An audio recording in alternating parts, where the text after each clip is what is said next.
오늘의 복음 2019년 5월 10일 금요일입니다. 오늘의 독서는 사도행전의 말씀 9장 1절에서 20절입니다. 그 무렵 사울은 여전히 주님의 제자들을 향하여 살기를 내뿜으며 대사제에게 가서 다마스쿠스에 있는 해당들에 보내는 서한을 청하였다.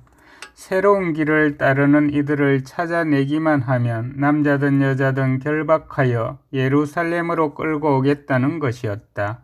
사울이 길을 떠나 다마스쿠스에 가까이 이르렀을 때 갑자기 하늘에서 빛이 번쩍이며 그의 둘레를 비추었다. 그는 땅에 엎어졌다. 그리고 사울아 사울아 왜 나를 박해하느냐 하고 자기에게 말하는 소리를 들었다. 사울이 주님 주님은 누구십니까 하고 묻자 그분께서 대답하셨다. 나는 네가 박해하는 예수다. 이제 일어나 성 안으로 들어가거라. 네가 해야 할 일을 누가 일러줄 것이다. 사울과 동행하던 사람들은 소리는 들었지만 아무도 볼 수 없었으므로 멍하게 서 있었다. 사울은 땅에서 일어나 눈을 떠서나 아무것도 볼 수가 없었다. 그래서 사람들이 그의 손을 잡고 다마스쿠스로 데려갔다. 사울은 사흘 동안 앞을 보지 못하였는데 그동안 그는 먹지도 않고 마시지도 않았다. 다마스쿠스에 하나니아스라는 제자가 있었다. 주님께서 한시 중에 하나니아스야 하고 그를 부르셨다. 그가 예 주님 하고 대답하자 주님께서 그에게 말씀하셨다. 일어나 고등길이라는 거리로 가서 유다의 집에 있는 사울이라는 타르수스 사람을 찾아라. 지금 사울은 기도하고 있는데 그는 한시 중에 하나니아스라는 사람이 들어와 자기에게 안수하여 다시 볼 수 있게 해주는 것을 보았다. 하나니아스가 대답하였다. 주님, 그 사람이 예루살렘에서 주님의 성도들에게 얼마나 못된 짓을 하였는지 제가 많은 이들에게서 들었습니다. 그리고 그는 주님의 이름을 받들어 부르는 이들을 모두 결박할 권한을 수석 사제들에게 받아가지고 여기에 와 있습니다. 주님께서 그에게 이르셨다. 가거라. 그는 다른 민족들과 임금들과 이스라엘 자손들에게 내 이름을 알리도록 내가 선택한 그릇이다. 나는 그가 내 이름을 위하여 얼마나 많은 고난을 받아야 하는지 그에게 보여주겠다. 그리하여 하나니아스는 길을 나섰다. 그리고 그 집에 들어가 사울에게 안수하고 나서 말하였다. 사울 형제, 당신이 다시 보고 성령으로 충만해지도록 주님께서 곧 당신이 이리 오는 길에 나타나신 예수님께서 나를 보내셨습니다. 그러자 곧 사울의 눈에서 비늘 같은 것이 떨어지면서 다시 보게 되었다. 그는 일어나 세례를 받은 다음 음식을 먹고 기운을 차렸다. 사울은 며칠 동안 다마스쿠스에 있는 제자들과 함께 지낸 뒤 곧바로 여러 회당에서 예수님은 하느님의 아드님이시라고 선포하였다. 주님의 말씀입니다. 오늘의 복음은 요한이 전한 거룩한 복음 6장 52절에서 59절입니다. 그때 저 사람이 어떻게 자기 살을 우리에게 먹으라고 줄 수 있단 말인가 하며 유다인들 사이에 말다툼이 벌어졌다. 예수님께서 그들에게 이르셨다. 내가 진실로 진실로 너희에게 말한다.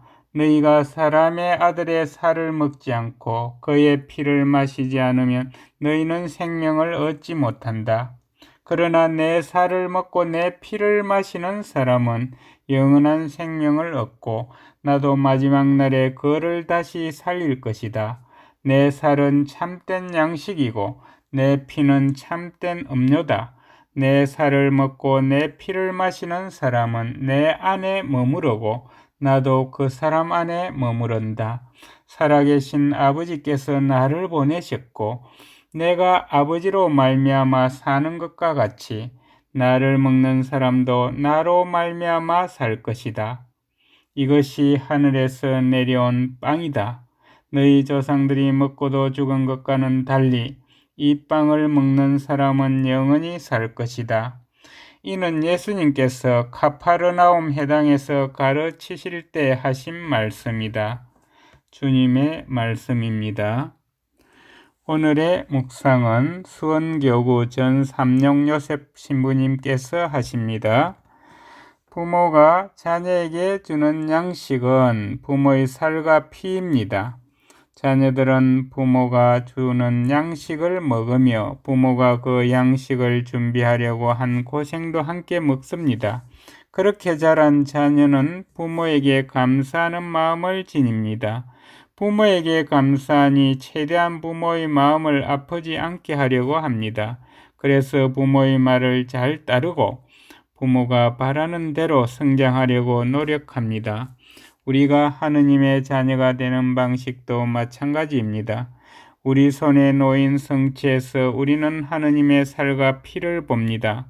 신앙인도 성체 성사를 통하여 생기는 감사하는 마음으로 하느님의 마음을 아프게 하지 않으려고 노력하며 하느님의 자녀로 새로 태어납니다.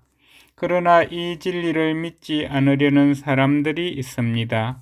오늘 복음에서도 저 사람이 어떻게 자기 살을 우리에게 먹으라고 줄 수 있단 말인가 라며 말다툼을 벌이고 마침내 많은 이가 예수님을 떠나갑니다. 그들이 떠나는 것은 믿기 싫어서가 아니라 진정으로 믿을 수 없어서입니다. 진정으로 믿지 못하면 상대방이 주는 어떤 사랑과 관심도 받아들이지 못합니다. 그러나 사랑과 관심을 받아들인다면 미움과 원망이 사라지고 감사하는 마음이 솟아납니다. 감사는 사람을 새로 태어나게 만듭니다. 인간은 사랑이 없으면 온전해질 수 없는 존재임을 깨달아야 합니다. 사람은 믿지 못해도 사랑은 믿어야 합니다. 자신은 사랑이 필요 없다고 말하는 사람이 있다면 음식을 안 먹고도 살 수 있다고 말하는 것과 같습니다. 인간의 자녀가 부모가 주는 양식 없이 살 수 없듯이 하느님의 자녀는 하느님께서 주시는 은총의 성사 없이 살 수 없습니다. 감사합니다.